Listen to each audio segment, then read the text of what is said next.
Hey, everyone, and welcome to Recharge the Podcast. I'm David Coe. My guest today is arguably the world's greatest women's snowboarder of all time. At only 25 years old, she's a two-time Olympic gold medal winner, a 10-time X Games medalist. 8 of those are gold, by the way, a 3-time world champion. She's also a mental health advocate who just loves to sleep. So let's recharge with Chloe Kim.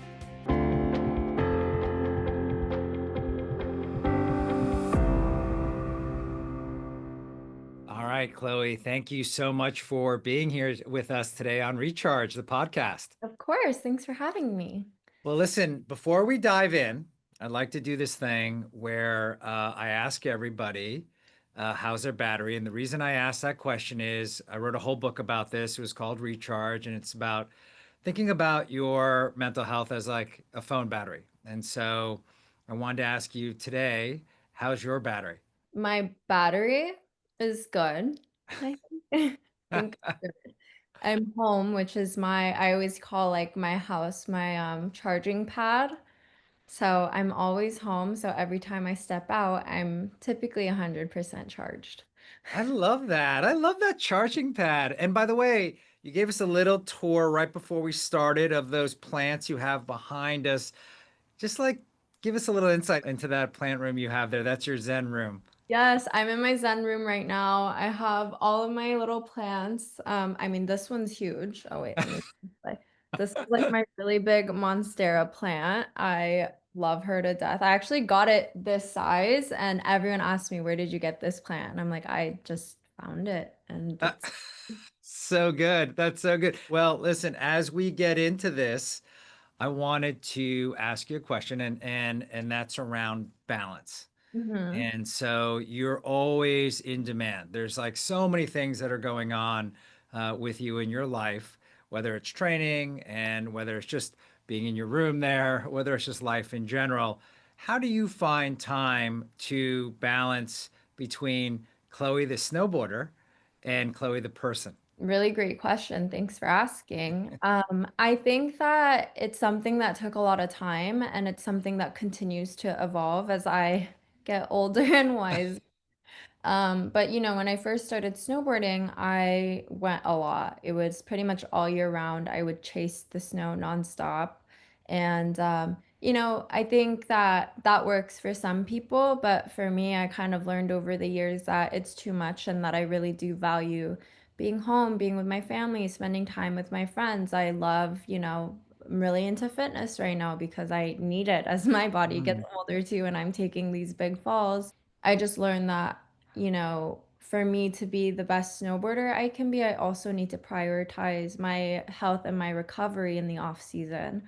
And so right now, I've been doing that for about a few years now. So I'll really only snowboard for, you know, 3 to 4 months out of the oh, year. wow. Uh-huh. And then the rest of the time, I really spend just, coming back to zero. And I think that you know, obviously I've been doing this for so long, so a lot of it is I just trust myself so much and I trust my abilities and I am so proud of my work ethic. I know that when I'm out there and I'm training and I'm on snow, I know what I need to get done and I'll do everything in my power to accomplish everything that I am hoping to. And that allows me to fully just take a step back and unwind when it's not go time anymore.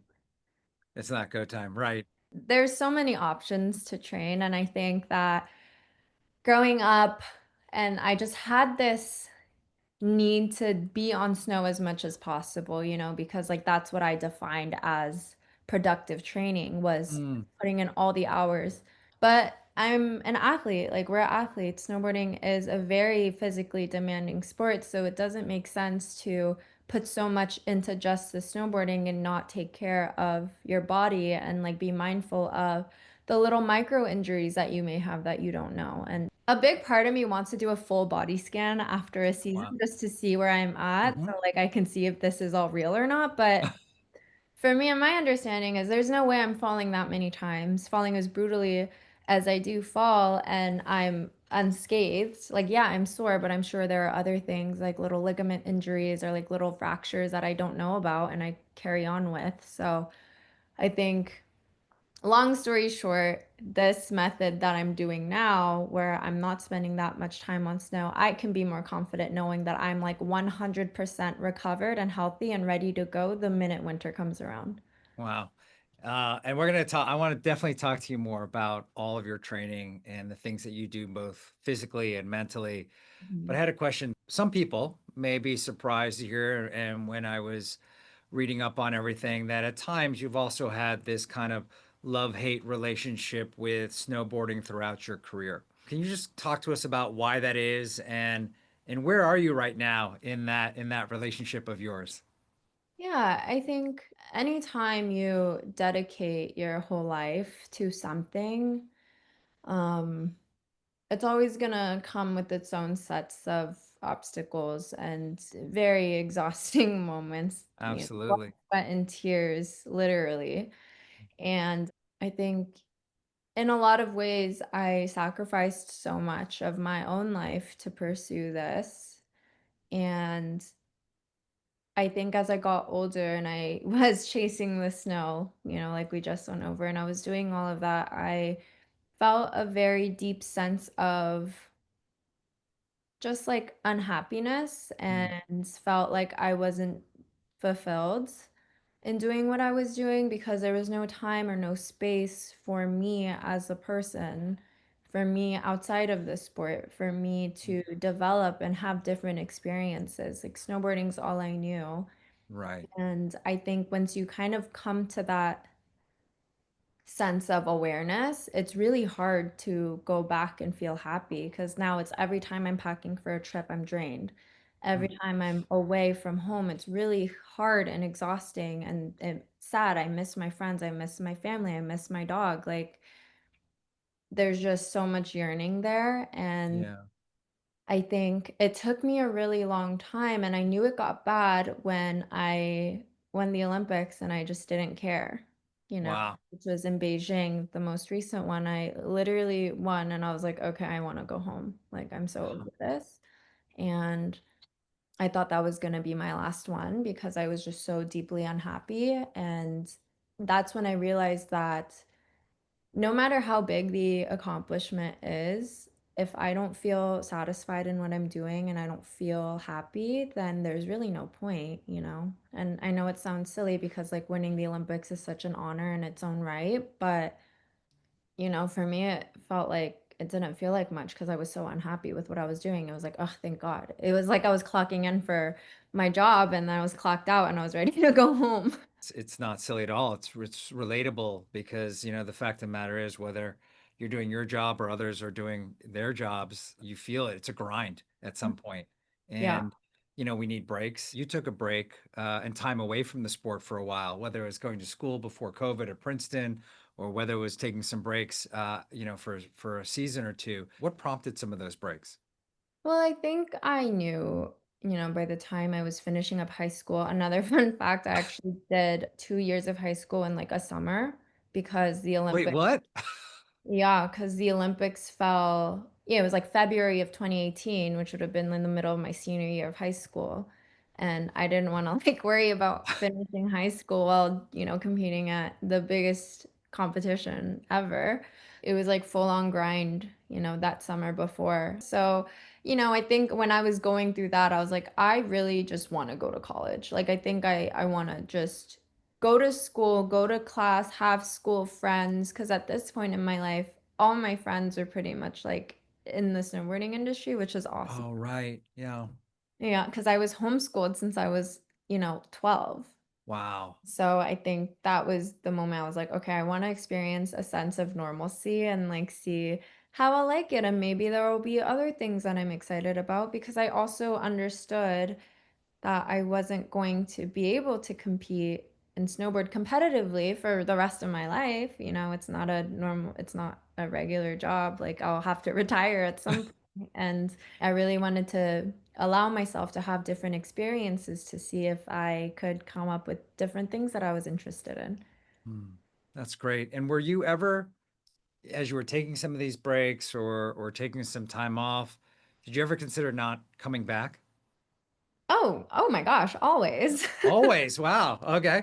I'm like, do I want to go back at this point? And again, this was kind of when I was at my lowest point, was Mm.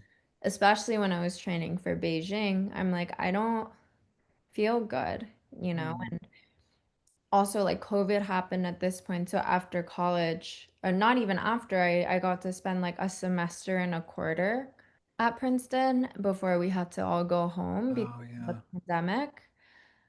I just didn't feel good, I wasn't able to like work out the way I wanted to. And then when I went on snow, like I was a lot heavier than I had been in the past. And so every fall felt so much more brutal. So it was really hard to bounce back from that. I had a really difficult time and I was like, I don't know if I can get through this. And when I was done in Beijing, I was like, all right, that's it. I'm done. Uh, I'm very high energy, so if I don't get to, exercise and move or do something, I literally start going insane and I become somebody that I can't even recognize. well, speaking of high energy, okay, so is that kind of you started snowboarding with your dad when you were 4 years old?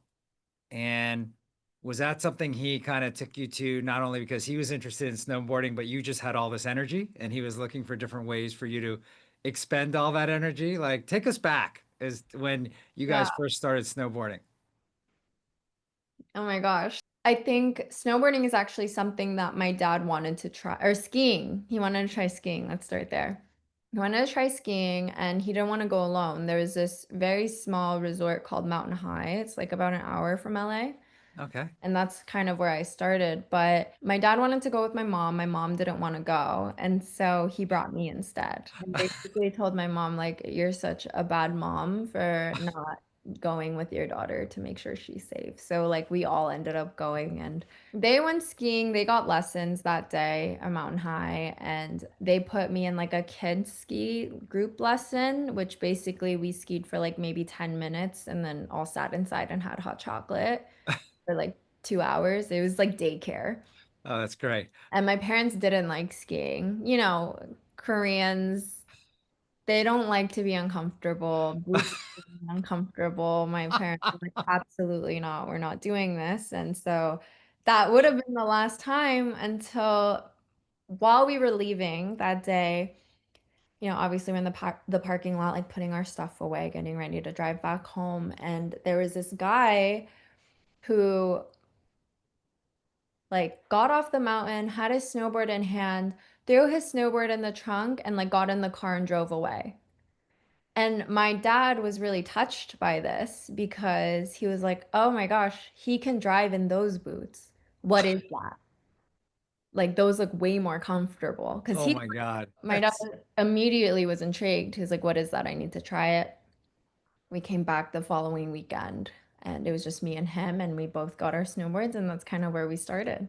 oh my God, that's such a great story. What age did you really, or did your parents, and did you know that you were just like, this is what I'm meant to go do? I think, my dad really liked snowboarding. It was like fun for us, and he just thought it was cool. And so like I started going with him, and I think there was like a night I was snowboarding and the coach for the local snowboarding team at Mountain High saw me with my dad and he was like, "Oh my gosh, she's really good. She Wow. should join the team." And I was like, oh, okay. And that's when I started joining the team and I started like doing little tricks with the team, like learning how to, hit features and start doing like tiny tricks. And I went to my first snowboarding competition with the team when I was like 5, 6, and I got Wow. third place with no training. And my dad That is was like, insane. No yeah, training. You just like got third place. I just showed up and I got third place. And my dad was like, oh my gosh, wait, she's like low key kind of good. That's so good. We got to stay on this because, I am Korean as well, and Mhm. Korean parents and immigrants. And I love hearing about your parents and some of the things about them and kind of what it was like growing up with, kind of under the Korean community. And so many things you've just said, whether it's like return on investment or whether it's like comfort, all of that resonates. I got it. But I have a question. You know, did you ever talk about mental health and what you were feeling with your parents? Would you guys ever talk about that? Just because the sport is so kind of taxing on you both from a physical standpoint, but do you ever talk about what it was taxing on you from a mental health standpoint? Mm, I don't think Mm. so. I think that, my dad is how my dad's like oh my gosh, 70. Ah, scary. My dad's 70. And my mom right now is like, my mom says she's 28. She's always 28. But she's Love that. a little bit older than 28. But I think like especially with my dad, since he's the person that I would travel with to Mhm. go snowboard, he I feel like that generation definitely lacked like communication abilities and like, emotional check-ins. Like that just wasn't a thing. Like he truly did treat me like a son. So, I think that that was always hard because he was also kind of like, well, I invested so much like time and resources. Mm, As we're gonna see this through. And like snowboarding wasn't necessarily something that I wanted to do when I was that age. It was yeah, just like something that was, don't want to say like forced upon me, but like a little bit. Like I was kind of dragged into this situation. And then it's like, of course, I had the talent for it too. Jeez. Um, so it was just kind of something that I did. And my dad told me that I couldn't quit until I was 13. wow, I put an age on you. Oh Mhm. wow, okay, Yeah, like if you still don't like it when you're 13, then okay. But okay. like we're gonna stick with it and see how far you can go because all these people are telling you that you're talented. Like when I was 10, I got my first sponsor. And then like by the time I was, 12, it was like I was already on the US snowboarding team. That's insane. By the Yeah. time you're 12 years old. Um, but I want to go back to something around mental health because, you know, snowboarding was obviously taxing for you for on your mental health. And when did you realize that it was becoming tough on your own mental health when you kind of were snowboarding? Think it's really hard to say. I Mm. think the way I would describe it now at 25 is I always kind of like will compare it to a relationship. I think in the beginning, you're kind of like aloof and you're like, whatever. And I started kind of feeling a bit resentful towards the sport. There also like weren't many people that looked like me out there either, unless they were Yeah. like from the Asian countries, competing Hmm. for Asian countries. But like on my team, I was like the only person of color Yeah.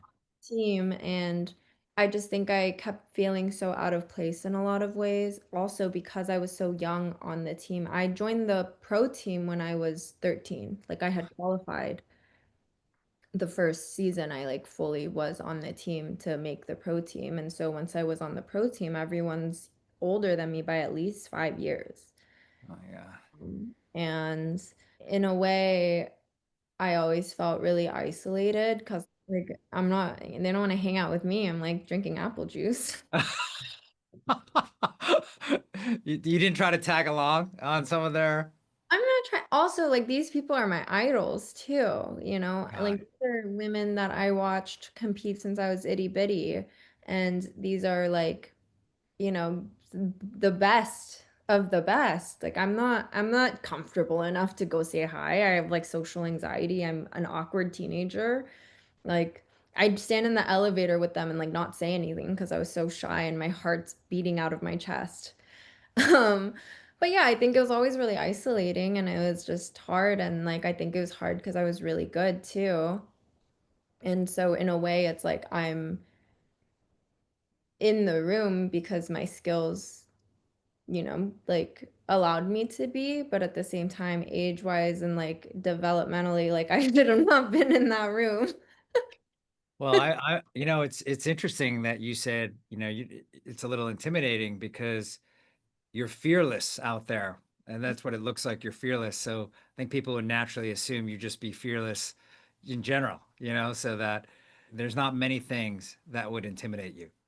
I am genuinely like the most unsuspecting athlete. Like the only thing that gives it away is my strong legs. Like that's the thing that gives it away. But I feel like if you sat in a room with me and had a conversation with me, you'd think that I'm just, like a girl that doesn't do a sport.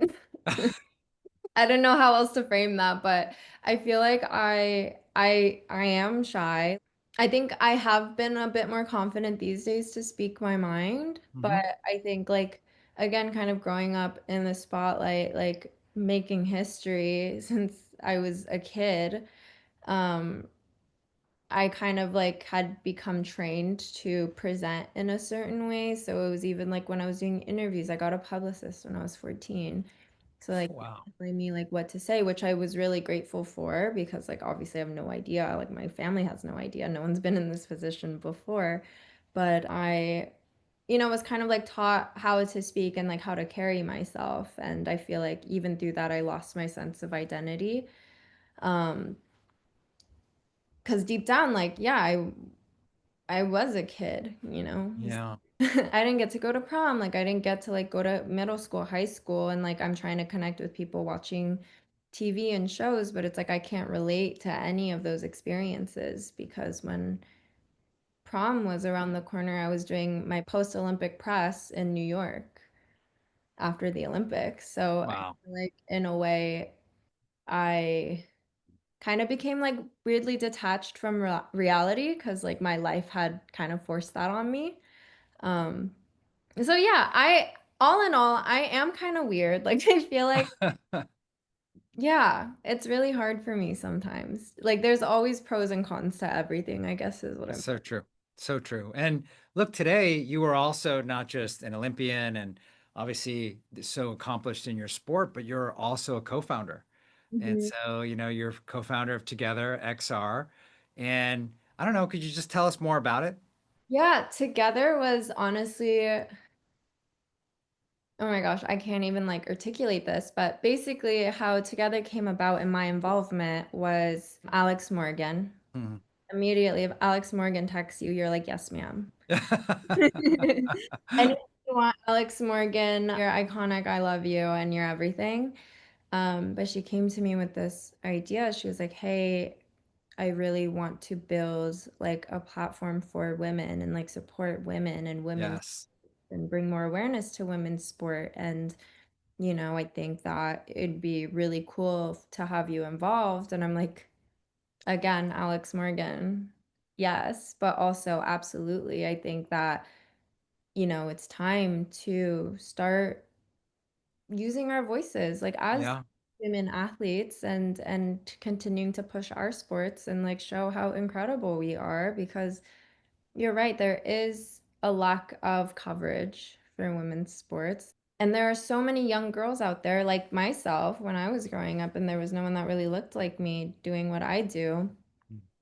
It is really like sad and isolating too because you think to yourself, "Oh, well, because I don't see it, I don't think that I can be it." And I was kind of sick of that. I feel like this generation shouldn't have to deal with what I was dealing with 20 years ago. Yeah, absolutely. And we've seen some of the stats that are out there today, and there's even a stat on your own website today that talks about how women make up 44% of all sports participants, but they only get a fraction of that in sports media coverage. It's like 16% you put out there. Mhm. What effect do you think does that have on women in sports? I think that it affects, women in sports in so many different ways, whether it be financially, Yeah. the opportunities. Mm, For so long, I think I noticed that if you, as a woman in sport, like if you weren't attractive, no one cared. And that was kind of mm, frustrating, I think, and that was such like an unfair narrative because why is appearance always tied to women and their success, mm. you know? Like if you go look at a male athlete's comments, it's like nothing but like awesome, you're so cool, like wow. I'm sure there's like some negativity, but it's like Sure. okay. No one's really talking about their looks though. But when you It's true. go and look at women and there's so many names that come up, I don't want to like out Yeah. anyone. But, like I'll see my friends, I'll go through their comments 'cause I'm like, oh my gosh, you just did something incredible. And it's like, oh, like she's ugly. Mm. What? This person literally just accomplished something that has never been done in history, and that's the first thing that you want to say is that they're ugly. You know how ridiculous that sounds? And so I think that kind of starting to see that narrative shift has been really refreshing for me as an athlete myself, because it shouldn't be about that. We are more than talented. Like, we are allowed to be in media in the space. Like, we are allowed to have attention and support from all, and more than anything, I think like all those young girls out there should be able to see more people like them on this screen Mhm. doing incredible things. Like, sport is for everyone. Well, thank you for doing that and being such a role model out there for so many women and men out there today and kind of leading by example. I got to ask you, we've talked about you doing all, obviously being in the sport, your mental rise to fame, kind of what you do as a CEO, a co-founder. You like to unwind and what are ways that you unwind? Like, ever since I moved out of home and like my parents aren't taking care of me anymore, I'm like, this is hard. I have to pay bills, like so many things that I have to worry about. Like, I was tripping because like didn't know how to get my registration for my car. I'm like, what is happening? This is really stressful. I'm like, adulting is really hard. So I feel like these days my version of unwinding is rotting. Like, I love a good rot. And if you don't know what a rot is, it's basically when you don't move all day. So Nice.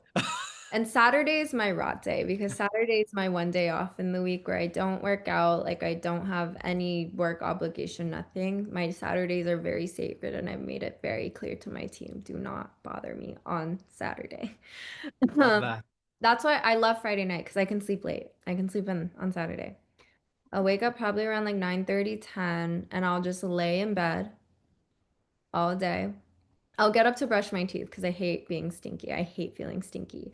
The minute I'm all clean and I smell like roses, I'm back in bed, laying down, playing games, reading a book, scrolling on social media. My brain is completely off. And the only time I'll move is to go to the restroom or to relocate to my couch to continue. Yeah. Like, there are days where I just forget to eat on Saturdays because I'm enjoying my rot so much that it's like my full body just shuts down and like I have no need to do anything. Um, and I'll always order food too. And like, I'm kind of weird. Like, I'm like good, and then I get really hungry out of nowhere. So it's like I can't even prepare for it. So it's like sometimes it's at 9 a.m. when I wake up, sometimes it's at like 2. And it's now I have to order for 3 people. So I like to have all 3 meals in one if I can on Saturdays.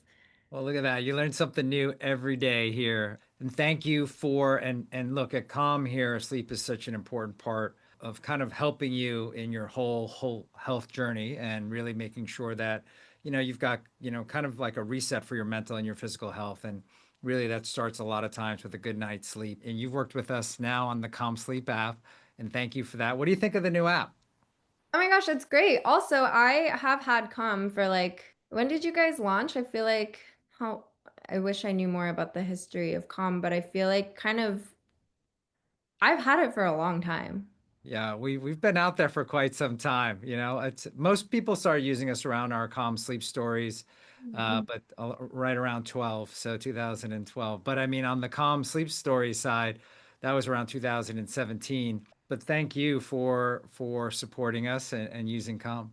Of course. No, I love Calm. Like, I'm somebody, even when I was younger, my sister would always play like rain Yeah, sounds sure. when I fall asleep. And so when I became old enough to like download apps on my phone, Calm was definitely the first one, because I always get so nervous between competitions, and I always like get so nervous if I have a big thing coming up.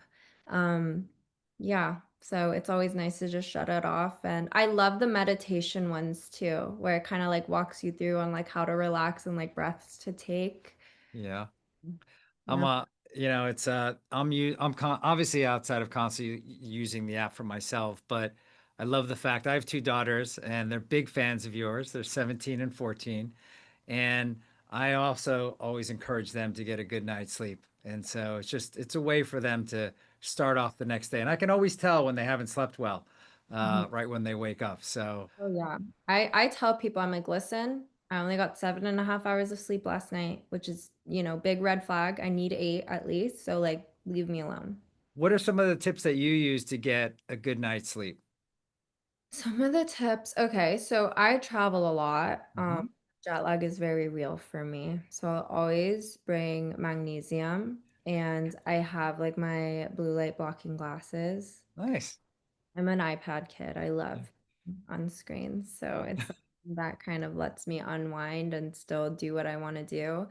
Um, and on nights where I am tossing and turning a bit, I will typically like turn the air, the AC on, needs to be cold and Mhm.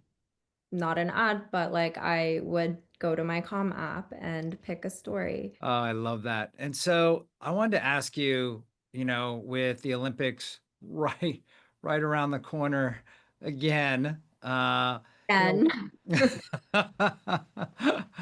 what are the things you do differently now versus in preparation versus the other Olympics that you've been in prior?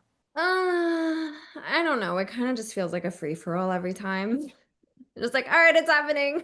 Get ready. This time's a little different. And actually, I'm a very superstitious person, which I think Mm, that, so like, I think most athletes are because, our minds are so busy all the time and we come up yeah. with the worst what ifs and like, it just turns you into a crazy person, objectively. But I think for me, because I'm very superstitious about like things that I wear or people that are there, I get nervous if a friend comes to watch me in person who's like never seen me compete before. Because I'm like, oh my gosh, is this gonna mess with my chi, like my feng shui? Or like, are you gonna get in my way? And at World Championships in February, um, someone very special came to visit me and surprise me at a competition at World Championships. And this was a really important competition for me because if I won, it meant that I solidified my Olympic spot early, Wow. which was what I had been working on this entire time. Yeah. And I'm like, dude, I really hope that this doesn't affect me, but it did kind of like make me nervous. And I'm like, oh my gosh, oh my gosh, oh my gosh. But we were fine. I was able to win to go.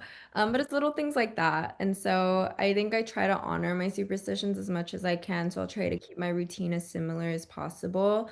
There's inevitably going to be a couple changes this time. I'm not staying in the Olympic Village. I am staying with my family, which will be so fun. I'm so excited. Nice. We're at this like gorgeous place in Italy. And you know, Oh, it's gonna be a really, really fun time. Yeah, but I think like the little things, right? Like I have my lucky socks and I like have my little warm up that I do on competition days. And I have like my nighttime routine, which is I'll always do a very over the top skincare routine because I'm like, okay, self-care makes me happy. Self-care as possible. Sometimes I'll even go on a crazy shopping spree. I'm like, okay, this is self-care. I got myself a new bag. Good. Now let's go pay for it and earn it. oh, So like do little things like that that make me feel good. I love that. That's awesome. Well, listen, this has been so awesome spending time with you. And, before we end, I always like to ask three last questions. So, what's something about you that just may surprise people that they don't know already? Mm, one thing about me that might surprise people. Um, I can't parallel park. That's so good. So, Ballet. Just that. ballet. Yes, ballet. yes, I'm with you. You inspire so many people. Mhm. Who inspires you? Who inspires me? This is gonna be such like a cliche response, but it's so true and dear to my heart. So I'm gonna say my mother. My Mm, mom, she is truly like such an incredible woman, and I'm so lucky to have her as my mom. She's my best friend, my partner in crime. I know we're like going a little over time, but I hope you don't mind me sharing this little bit about my mom. no, Go hit it. So when I first started snowboarding, obviously, like my dad stopped working to travel with me and support me. So my mom was the one staying home and she worked at Korean Air. She worked at LAX. Yeah. So she was working her butt off Mm. so that we can sustain this while taking care of my two sisters who also were at home. So my mom is such a force and she's so calm, cool, level-headed. And I think that she knows me so well. And I think she, even despite her being so busy and having so much on her plate, she always made sure to take the time to know that like we were loved and we were cared for and that she like really valued, how we were and what we were feeling. So like my mom was kind of my safe space. Mm. And when my dad and I would go on, trips to Mammoth for like a long weekend or something, my mom always made us food for Oh, the weekend. So I always got to have like my mom's food when I was on the road. oh, that's so good. All right, we got a shout out for your mom here. That's amazing. I love that story.